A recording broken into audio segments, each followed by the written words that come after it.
In the annals of lost treasures, few captivate the imagination quite like the Amber Room. A chamber crafted entirely from amber panels, adorned with gold and mirrors. So magnificent, it was hailed as the eighth wonder of the world. But its splendor, born of intricate artistry and royal diplomacy, was tragically short-lived. A treasure beyond measure. A symbol of opulence. And then, a phantom. Vanished into the maelstrom of history, leaving behind only whispers, theories, and an enduring, haunting mystery. Where did it go? And could it still exist, hidden from the world? Our story begins in Prussia, the year 1701. King Frederick I, a monarch of grand ambition, envisioned a chamber unlike any other. A dazzling testament to his power and taste. He commissioned a masterpiece, a room forged from the ancient, fossilized resin of amber. The task fell to the finest artisans, German Baroque sculptor Andreas Schluter and Danish amber master Gottfried Wolfram. A vision of unparalleled luxury, soon to become a diplomatic pawn, then a war prize. Its very origin shrouded in the intricate politics of empires. The creation of the Amber Room was an undertaking of immense scale and meticulous craftsmanship. Over a decade, from 1701 to 1711, skilled hands painstakingly shaped and assembled more than 6 tons of amber. Each piece, a testament to nature's artistry, backed with shimmering gold leaf and interspersed with elegant mirrors. The cost was astronomical, exceeding 1 million gold thalers in 18th century currency. Installed first at Charlottenburg Palace, then the Berlin City Palace, it was already a legend. A dazzling jewel, destined for a journey, and then, obscurity. In 1716, the magnificent room captured the eye of Peter the Great of Russia. He saw its unparalleled beauty, its raw power. A year later, Frederick William I, the new Prussian king, saw its political potential. To solidify a crucial Prussian-Russian alliance against Sweden, he made an extraordinary gesture: he gifted the Amber Room to Peter. Not a mere transaction, but a symbol of burgeoning power, of shifted allegiances. In return, Peter offered 55 Russian grenadiers. A grand exchange. The Amber Room, a prize, now began its fateful journey east. The transfer of such a colossal and delicate artwork was an immense logistical challenge for the 18th century. The room was painstakingly disassembled, its precious amber panels carefully packed into 18 large wooden boxes. These crates, bearing the weight of a king's ransom, began their arduous journey from Prussia to Russia. Initially installed in the Winter Palace in St. Petersburg, it soon found its more permanent, and ultimately ill-fated, home. A testament to its portability, a vulnerability that would be cruelly exploited centuries later. It traveled far, only to disappear completely. The Amber Room's full glory unfolded under Empress Catherine the Great. In the 1750s, she commissioned the renowned Italian designer Bartolomeo Francesco Rastrelli to expand and redesign it. His vision transformed the Amber Room into a truly monumental chamber, moving it to the Catherine Palace at Tsarskoye Selo. Under Catherine's opulent patronage, the room reached its zenith, solidifying its place in history. A symbol of imperial Russian might, beauty, and excess. But even this grandeur could not protect it from the encroaching shadows of the future. Rastrelli's work elevated the Amber Room to mythical status. It now spanned 55 square meters, its walls soaring over 6 meters high and extending 11 meters long. The entire chamber glittered with intricate carvings, breathtaking mosaics, and 4 exquisite Florentine mosaics depicting the senses. Its sheer scale and dazzling detail earned it the moniker, the eighth wonder of the world. A masterpiece of art and architecture, unrivaled in its splendor. For nearly 2 centuries, it stood as a beacon of beauty. A fragile wonder, oblivious to its impending doom. Then came the summer of 1941. Nazi Germany launched Operation Barbarossa, a brutal, full-scale invasion of the Soviet Union. The peaceful grandeur of Tsarskoye Selo, home to the Amber Room, was suddenly under siege. War, an indiscriminate destroyer, cast its shadow across Europe.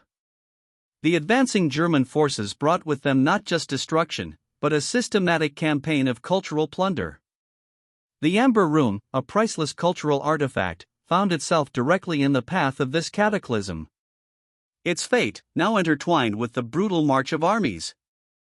As German forces closed in on Tsarskoye Selo, Soviet curators sprang into action. Their mission: save the Amber Room. They attempted to dismantle the panels, to pack them away to safety. But decades of age had rendered the amber brittle, too fragile to withstand such an operation quickly. With time running out, they resorted to a desperate, audacious plan. They concealed the room behind layers of ordinary wallpaper. A fragile disguise for an invaluable treasure. A desperate hope. But would it be enough to fool the invaders? On September 17, 1941, German Army Group North captured Tsarskoye Selo. The disguise, meant to save the Amber Room, proved futile. Nazi soldiers, systematic in their looting, quickly discovered the hidden treasure. The eighth wonder of the world had fallen into enemy hands. A trophy of war, its immense value immediately recognized. The stage was set for its next, and most fateful, journey. From a palace of beauty, to a fortress of war, before its ultimate vanishing act. The world held its breath, unknowingly. The Nazis moved with chilling efficiency. Within a mere 36 hours, they dismantled the entire Amber Room. Each panel, each intricate piece, carefully removed, crated, and prepared for transport. Its destination, Königsberg Castle, in East Prussia, a stronghold now far from the Eastern Front. By October 1941, the stolen masterpiece had arrived. It was safely within the Third Reich's grasp, displayed as a symbol of their conquest. But even the formidable walls of Königsberg Castle would not be enough to secure its long-term future. A temporary haven before oblivion. For a few fleeting years, the Amber Room found a new home in Königsberg Castle. It was reassembled, put on public display, a testament to Nazi cultural acquisition. From 1942 until 1944, it stood, a looted jewel in the heart of East Prussia. Perhaps its captors believed it was secure, safe from retribution. But the tide of war was turning. The Allied bombs were already beginning to fall across Germany. The castle's sturdy walls, once a symbol of defiance, would soon be tested. Its last public showing. Its final moments in documented history. As the war raged into 1944, Königsberg became a target. In August, the Royal Air Force launched devastating bombing raids. The city, and its ancient castle, were hammered. Faced with impending destruction, the Nazis acted. The Amber Room was once again disassembled, its panels carefully removed from Königsberg Castle. It was stored, so the records say, in the castle's cellars and bunkers. A strategic move to protect it. But then came the Red Army in April 1945, and a final, brutal assault. Königsberg Castle burned, largely destroyed. And the Amber Room vanished. After the smoke cleared and the war ended, the world breathed a sigh of relief. But a new mystery emerged from the rubble. The Amber Room was gone. Utterly. Completely. Vanished. Did it perish in the castle fire? Or was it moved, only to be lost in the chaos of retreat? Its removal in August 1944, just before the heaviest bombings, suggests deliberate action. But where? What became of the 18 large boxes, each containing a piece of history? The trail, once so clear, grew cold. The greatest art theft of the 20th century became its greatest enigma. The immediate aftermath of the war saw Soviet search teams combing the ruins of Königsberg. They meticulously sifted through the charred remains, desperate to recover their stolen treasure. Initial reports, however, suggested a devastating truth: the Amber Room had been destroyed in the castle fire. A tragic, irreversible loss. But this conclusion was far from definitive. Hope, however faint, persisted. The Soviets, the rightful owners, would not easily give up. The hunt was on, extending far beyond the immediate devastation of Königsberg. As the years passed, new theories emerged. Whispers from former SS officers claimed the amber room hadn't burned. Instead, it was loaded onto ships, hastily retreating across the Baltic Sea. But these vessels, fleeing the advancing Red Army, met a watery grave. Sunk, taking their precious cargo to the depths. A romantic, yet chilling, possibility. The Baltic seabed, a vast, cold expanse, now a potential resting place for history's greatest missing treasure.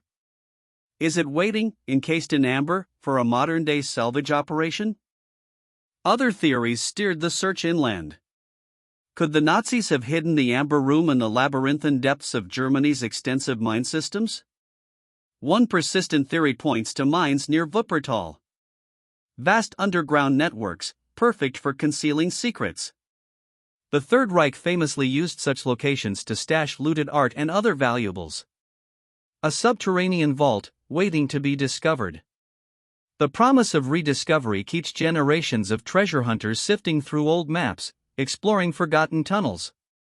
Deep underground, a silent sentinel? Another compelling location emerged, the Mamerki bunkers in Poland. A sprawling complex of hardened shelters, built by the Nazis, deep within a dense forest. These bunkers, intended as headquarters, are riddled with unexplored passages. Did the Amber Room find a temporary, or even permanent, refuge within these concrete catacombs? The sheer scale of the complex, its unexplored depths, fuel constant speculation. Each hidden chamber, each sealed passage, holds the tantalizing possibility of a secret. A secret that has remained undisturbed for over 70 years. Perhaps the answer lies closer to its last known location. Alfred Rohde, the Nazi art curator responsible for the Amber Room at Königsberg, held a unique perspective. He believed the room was hidden locally, within Königsberg itself, before the castle's final destruction. Perhaps in some obscure bunker, a forgotten cellar, or even a buried railway car. His intimate knowledge of the area and the room's handling lend weight to this theory. A treasure hidden in plain sight, or beneath the very ground it once stood upon. Waiting for the right person to look. The allure of the Amber Room continues to draw adventurers and researchers. Modern treasure hunters, armed with advanced technology and historical expertise, tirelessly pursue every lead. Joaquin G. Pikaki has searched extensively in Germany, driven by a decades-long quest. George Stein dedicated his life to searching the Thuringian forest, convinced the truth lay buried there. These individuals, and many others, represent the enduring human fascination with lost legends. Their persistence, a testament to the belief that the Amber Room is not destroyed, but merely waiting. While the original Amber Room remains a ghost of history, a magnificent reconstruction now stands in its place. Begun in 1979 at Catherine Palace, and finally completed in 2003, it cost an astonishing $11 million. This replica, a faithful recreation based on historical records and surviving fragments, allows new generations to marvel at its former glory. A phoenix rising from the ashes of war and theft. Yet, for all its splendor, it serves as a poignant reminder. A symbol of what was lost, and a perpetual question mark over what still may be found. From a Prussian king's grand vision to a Russian empress's pride, the Amber Room's journey was epic. Its seizure by the Nazis, a tragic chapter of war. Its disappearance, one of the world's greatest unsolved puzzles. Did it burn? Is it at the bottom of the Baltic? Hidden in a mine, a bunker, or a forgotten cellar? The theories persist, the searches continue. The Amber Room, the eighth wonder of the world, remains the world's most valuable missing treasure. Its mystery endures, a compelling whisper from the past, forever challenging us to uncover its truth.